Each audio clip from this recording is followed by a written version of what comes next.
I'm Mike, and today I'm going to cover angry vegans, pushover vegans, and what I consider to be the least discussed and most important topic in veganism, being emotionally correct.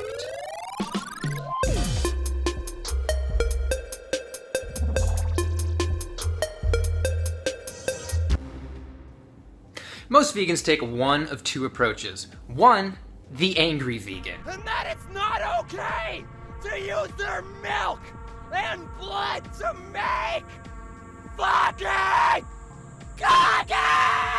The angry vegan yells or talks at people with no regard for offending them, essentially snuffing out any chance of having a respectful conversation. Then there's the pushover vegan.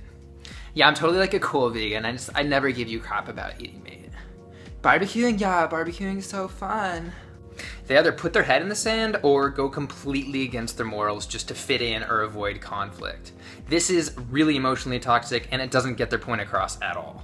This brings me to emotionally correctness, which is the most important idea when you're talking to people with beliefs other than your own.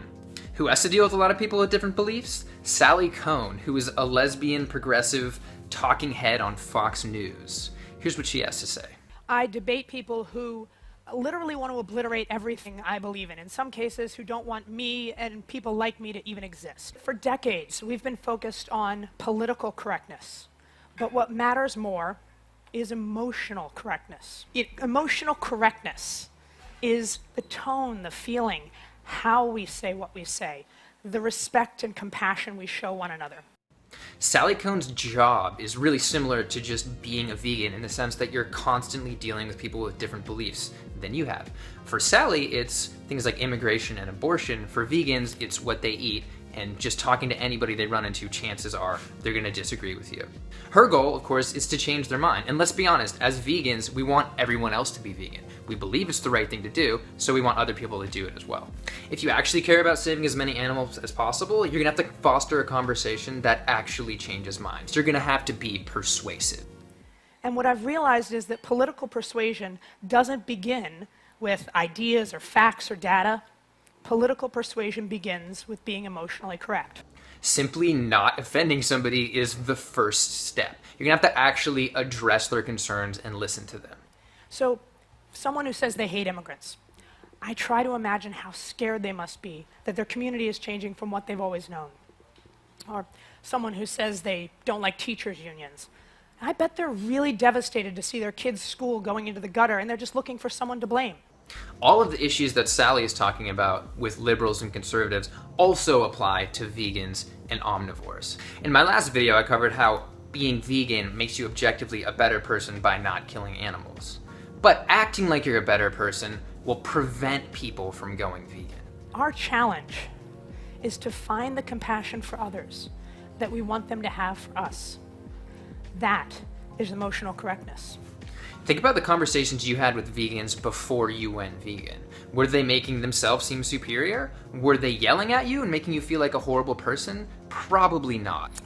But liberals on my side, we can be self-righteous, we can be condescending, we can be dismissive of anyone who doesn't agree with us.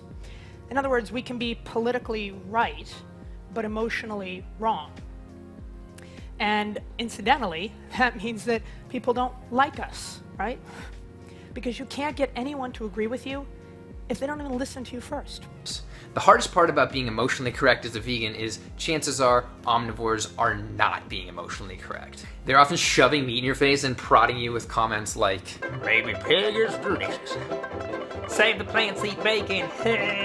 Just like how vegans have trigger words and points and phrases that make them absolutely furious, so do omnivores. So you've got to basically dance around those or put them in a perspective without mentioning them in an offensive way and get them to just think about it, and perhaps they'll open their mind a little bit about it. In conclusion, next time you go head-to-head with an omnivore, address their concerns because you were once in the same position.